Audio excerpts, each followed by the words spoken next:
प्रशांत जी, इनसे मिलिए प्लेलिस्ट में चौथे वीडियो में जाते हुए मेरा आपसे अनुरोध है कि इस बात के बारे में अपने विचार रखें और खुलासा करें कि गांधी जी ने प्रमुख भूमिका अदा की थी जब देश का बंटवारा हुआ कि पाकिस्तान को कुछ आर्थिक सहायता दी जाए।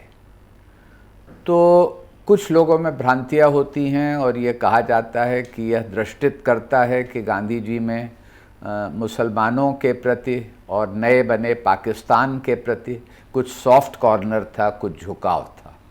इसके बारे में आप क्या कहना चाहेंगे?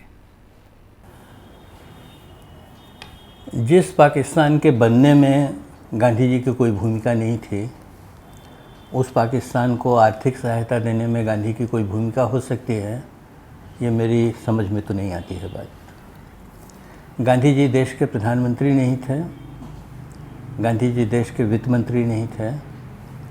इन दोनों अधिकारों से ही आप किसी की आर्थिक सहायता कर सकते हैं। गांधी जी की कोई भी भूमिका नहीं थी। विभाजन को जिन लोगों ने स्वीकार किया, और जैसा मैंने आपसे कहा कि कांग्रेस की जो उस समय की लीडरशिप थी, पाकिस्तान की लीडरशिप थी, और अंग्रेज़ सरकार जो थी, इनके बीच में जो समझौता हुआ, विभाजन की जो शर्तें तय हुई, उन्हीं शर्तों को आगे बढ़ाया गया। न तो उन शर्तों को बनाने में गांधी जी कहीं थे और न उन शर्तों के पालन करने में गांधी जी कहीं थे। शर्तें जो बनी वो ज़मीन के बारे में बनी, जायदाद के बारे में बनी, रिसोर्सेज के बारे में बनी, पैसों के बारे में बनी, और ये सब कुछ आपस में समझौता करके तय किया गया था। तो जैसे जुड़वां बच्चों का ऑपरेशन करके उनको अलग करते हैं, करीब करीब हिंदुस्तान पाकिस्तान को अलग करने के लिए वैसा ही एक ऑपरेशन करना पड़ा। न दुनिया ने कभी ऐसा देखा था, न दुनिया ने कभी ऐसा सुना था कि दो मुल्कों के बीच में इस तरह बंटवारा किया जाता है। विभाजन का जो आधार बना, उसमें एक आधार ये भी था कि सरकारी खजाने में जो पैसा है उसका भी बंटवारा करना पड़ेगा। तो भारत के सरकारी खजाने में उस समय 375 करोड़ रुपए थे। तो तय हुआ कि इसका भी बंटवारा भारत और पाकिस्तान के बीच में होगा, और विभाजन के आधार के हिसाब से 75 करोड़ रुपए पाकिस्तान को देने थे। देश तो पाकिस्तान बन गया, लेकिन उसके पास पैसा बिल्कुल भी नहीं था। यहाँ तक बात आ गई कि जिन्ना को अगर दिल्ली से उड़कर कराची जाना हो तो जाने का पैसा भी नहीं था उनके पास। तो उन्होंने कहा कि भाई मुझको पाकिस्तान चलाने के लिए कुछ तो पैसा मिले। तो भारत सरकार ने विभाजन की शर्तों के हिसाब से 20 करोड़ रुपए तुरंत पाकिस्तान को दिए ताकि वो चल तो सके। ये 20 करोड़ रुपया लेकर पाकिस्तान अलग हुआ। 75 करोड़ में से 20 करोड़ निकल गए तो 55 करोड़ रुपए बचे। 55 करोड़ के बारे में ये कहा गया कि जब परिस्थिति थोड़ी सामान्य हो जाएगी तो ये पैसा भी हम पाकिस्तान को दे देंगे। इस सारी बातचीत में और इस सारे संकल्पों में गांधी कहीं भी नहीं। अब हुआ ऐसा कि पाकिस्तान ने पाकिस्तान बनते ही उसने कश्मीर पर हमला कर दिया। वो कहानी अलग है। लेकिन कश्मीर पर हमला हुआ तो असामान्य परिस्थिति हो गई और भारत सरकार ने तय किया कि ये 55 करोड़ रुपया हम नहीं देंगे। सरदार ने ये तर्क दिया कि भाई हमारे ही पैसे से गोली खरीद कर हमारे ही जवानों को मारोगे, इतने बेवकूफ़ तो हम नहीं हैं, इसीलिए 55 करोड़ रुपया हम आपको नहीं देंगे। ये बात गांधी जी को अनुचित लगी। उन्होंने सरकार से कहा कि ये दो बातें अलग अलग हैं। पाकिस्तान ने हम पर हमला किया है तो उस पर हमला करो, उसको मार भगाओ, अपनी फ़ौज भेजो, लड़ो। ये जो 55 करोड़ रुपया देने का वादा तुमने कर रखा है, उस वादे को तोड़ करके तुम अनैतिक स्थिति में मत पड़ो। ये दो चीज़ें बिल्कुल अलग अलग हैं। पाकिस्तान की फ़ौज से मुकाबला करने जब भारतीय फ़ौज कश्मीर जा रही थी उस समय में, मैं आपको 1948 की बात कह रहा हूँ, तो गांधी जी ने उस फ़ौज को आशीर्वाद दिया। कहा कि तुम्हारा काम है जाकर लड़ो और दुश्मन को भगाओ। सरकार से कहा तुम्हारा काम है अपने दिए हुए वचन का पालन करो। तो ये दोनों बिल्कुल दो अलग अलग चीज़ें हैं। गांधी ने न तो पाकिस्तान को 75 करोड़ रुपए देने की बात कही थी, न विभाजन की बात कही थी, न 55 करोड़ देने की बात कही थी। सब बातें तुमने ही कही थी।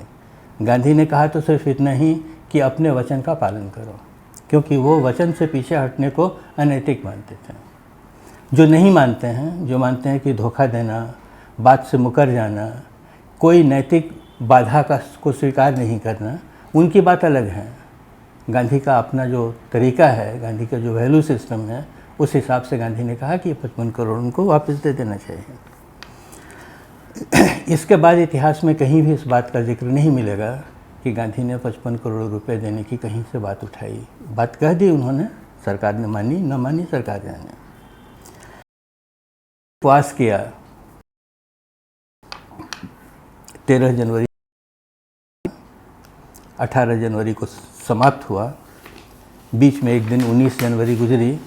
20 जनवरी को गांधी जी के ऊपर बम फेंका गया। वो बम गांधी जी तक पहुंचा नहीं।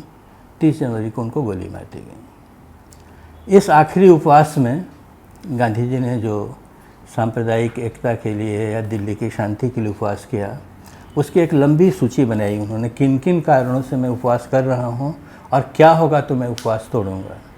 वो सारा डॉक्यूमेंट है इतिहास में, कोई भी जाकर देख सकता है। व्हाट्सएप यूनिवर्सिटी से पढ़ने वाले लोग भी देख सकते हैं। उन सारी शर्तों में कहीं भी 55 करोड़ का जिक्र नहीं है। यानी उस उपवास में कभी भी गांधी जी ने नहीं कहा कि 55 करोड़ रुपया दे दोगे तो मेरा उपवास ख़त्म हो जाएगा। लेकिन हुआ ऐसा कि उस उपवास के दौरान ही भारत की कैबिनेट ने तय किया कि ये 55 करोड़ रुपया हम दे देते हैं, क्योंकि गांधी जी को ये पसंद नहीं था कि इस तरह की वादा खिलाफी की जाए। तो कैबिनेट ने तय कर लिया 55 करोड़ रुपया देना, लेकिन गांधी जी का उपवास ख़त्म नहीं हुआ। गांधी जी का उपवास तो चलता ही रहा, 18 जनवरी तक चला। उपवास ख़त्म इसलिए नहीं हुआ कि 55 करोड़ उस उपवास की कोई शर्त ही नहीं थी। वो 55 करोड़ पाकिस्तान को चले गए, जिसका वादा गांधी ने नहीं किया था, उस समय की लीडरशिप ने किया था। इसके अलावा गांधी जी ने कभी पाकिस्तान को एक पैसे की भी मदद देने की बात नहीं की, पाकिस्तान के साथ किसी तरह की रियायत करने की बात नहीं की। बल्कि अगर मैं ये कहूँ कि ये घटना भी हम लोगों के ध्यान में होनी चाहिए, तो जब दिल्ली की सारा ये सांप्रदायिक संकट चल रहा था, लोग मारे जा रहे थे, जिसमें स्वाभाविक था कि मुसलमानों की संख्या सबसे ज़्यादा थी मरने वालों में। तो एक मुस्लिम डेलीगेशन गांधी जी से मिलने आया मुसलमानों का, और उसने कहा कि भाई अब हो गया, जितना आप कर सकते थे आपने किया, अब आप हमारे लिए सिर्फ इतना कर दीजिए कि मैसेज मिल, अब हमारे लिए जान बचाना मुश्किल है। तो गांधी जी ने बात तो सुन ली, कुछ कहा नहीं, लेकिन बाद में उन्होंने जो भी सरदार से, जो उस समय उप प्रधानमंत्री थे, जवाहरलाल जो उस समय प्रधानमंत्री थे, उन लोगों से बात की और परिस्थिति थोड़ी सामान्य हुई, परिस्थिति पर थोड़ा काबू हुआ सरकार का। तो डेलीगेशन फिर आया गांधी जी से मिलने के लिए और कहा उसने कि नहीं, अब ठीक है, अब ऐसी स्थिति तो बन गई है कि हम लोग यहाँ रह सकते हैं। तो गांधी जी ने उनसे बहुत ही सीधे से पूछा, शायद दूसरे किसी की हिम्मत न हो ऐसा पूछने की। उन्होंने उन लोगों को बीच में ही रोककर कहा, नहीं नहीं, अभी बात सुनो, तुम में से अब किसको किसको पाकिस्तान जाना है बताओ, मैं उसको पाकिस्तान भेज देता हूँ। इतना ही नहीं कहा, उसके आगे ये कहा कि जब देश संकट में पड़ा हो, उस समय देश को छोड़कर जाने की जो बात सोचता हो, क्या देश कभी उस पर भरोसा करेगा? ये गांधी पूछ रहे हैं मुसलमानों से, उन मुसलमानों से जो हमारे उस समय के समाज के अत्याचार के शिकार हैं। उनसे कह रहे हैं कि देश जब संकट में हो, उसके साथ मरने की तैयारी करनी चाहिए, उसको छोड़कर नहीं चले जाना चाहिए। तो गांधी का पाकिस्तान के प्रति ये रवैया है। गांधी का वो प्रसिद्ध वाक्य हमको याद रखना चाहिए, जो विभाजन के बाद उन्होंने कहा कि पाकिस्तान को सही अर्थों में पाक बनना चाहिए, आज तो वो पाप की निशानी है। तो गांधी का क्या रवैया था पाकिस्तान के बारे में, वो इससे समझना चाहिए। और ये 55 करोड़ आर्थिक सहायता जैसी बकवास की बातें हैं, जिसका कोई ऐतिहासिक आधार नहीं है, वो फैलाना बंद करना चाहिए। धन्यवाद प्रशांत जी। ये एक ऐसी चीज़ है जो साधारणतः जनमानस की जानकारी में नहीं है, ये उनका अज्ञान है। और मैं आपको धन्यवाद दूंगा कि आपने इस बात को उजागर किया।